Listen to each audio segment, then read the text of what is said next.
Hello, wonderful people. Welcome to yet another exciting episode of INSiGHT. My name is Olasumbo Akiola, and I'm here again with another exciting topic on today's INSiGHT. And what is the topic? The topic says handling social media toxicity.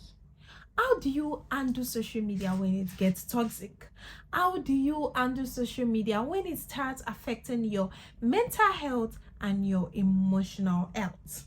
So when we talk about social media has become an inherent part of our lives. People are beginning to get addicted to social media. Let's talk about teenagers, let's talk about the youth, and let's even talk about our parents. That's when you hear your parents saying, "Oh, let me check this Facebook. There is something wrong with it. I've not been able to access my Facebook. I've not been able to access my WhatsApp." Even our parents are getting so addicted to social media. Believe me, it has its good sides. Social media would always be there for you, probably when you're bored, you're lonely, when you want to get some information, some latest informations, when you want to do some things. I know, right? But then these days, social media is beginning to get toxic. It might get toxic due to the feeds you are seeing on social media or due to your community on your kind of platform. So it can be toxic in diverse ways, but then you shouldn't leave the social media because it is getting toxic, because obviously you must have, everyone must have gained something good from social media. But then what happens when it gets toxic? And that's why I've come with few tips on what to do when social media gets toxic.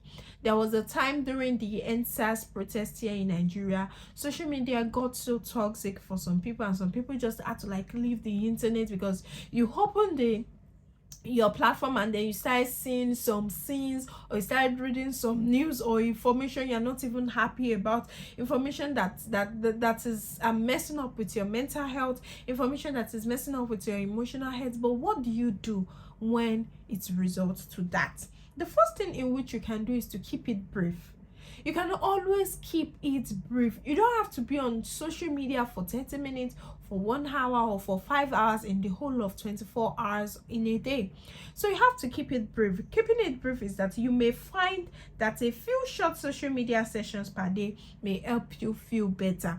So keeping it brief would prevent you from seeing some things you do not want to see. So all you have to do when it gets toxic is to keep the social media brief. You don't have to spend hours or a whole lot of minutes on social media. Another thing is avoid the swamp. Yes, avoid the swamp. There are different kind of platforms on our phones whereby we know, okay, this place is slippery.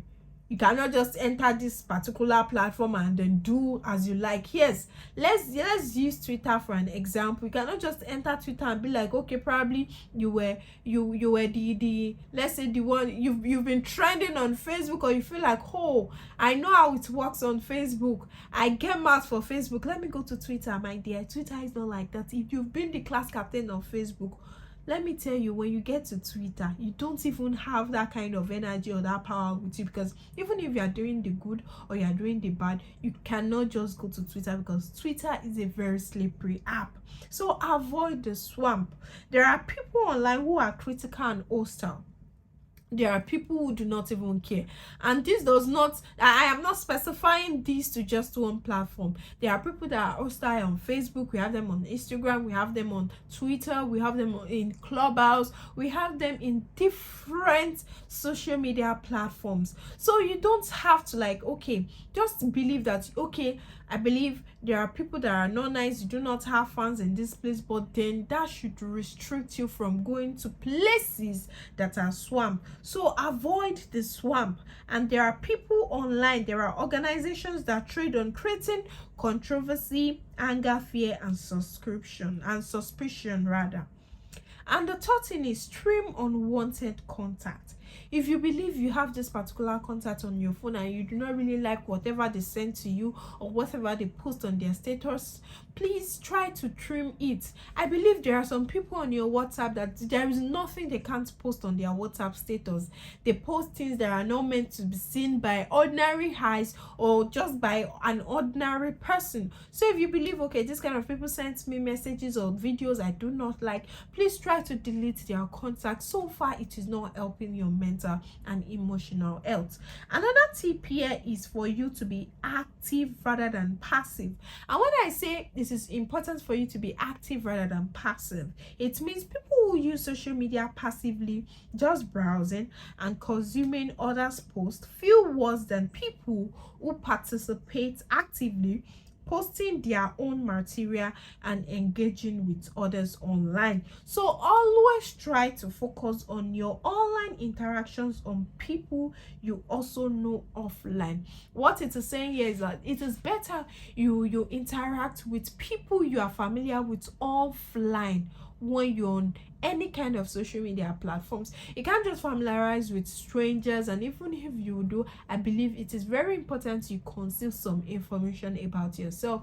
So if you're a starter, if you just join social media, or you feel okay, this advice is something very okay, it's important you interact with your offline people online, people you are familiar with already. Another thing very important to do is to prioritize people. How when I say prioritize people, you will connect better with people in your life if you have certain times each day when your social media notifications are off. Don't check social media during meals with families and friends, or when playing with children or talking to a partner. So you should prioritize people above or over social media. Prioritize your family over social media, prioritize your children over social media. You cannot be teaching your child is your assignment and then you're online tweeting, sharing, watching videos. You are distracting the child. So know the good time to use social media, and then know the right time, the wrong time not to use social media. Another thing is take breaks. Sometimes when a lot is going on, even it is something I can relate to. There was a time I had to deactivate my Twitter account, and that was during the election period, because I wasn't just feeling okay with what was happening on Twitter back then. I had to disable my Twitter account because you cannot just scroll your Twitter feeds 2 seconds. You're already seeing people cursing each other, dragging each other, and it was so toxic at the time. So I had to deactivate my Twitter account. And importantly, beware of addiction. If you're someone who has gotten so addicted to your social media or to any kind of social media platform, I feel it is very, very important for you to stop. It is very important for you to correct such. And I hope this episode of INSiGHT has been so helpful. If it has been helpful, please do not forget to like and comment. Bye.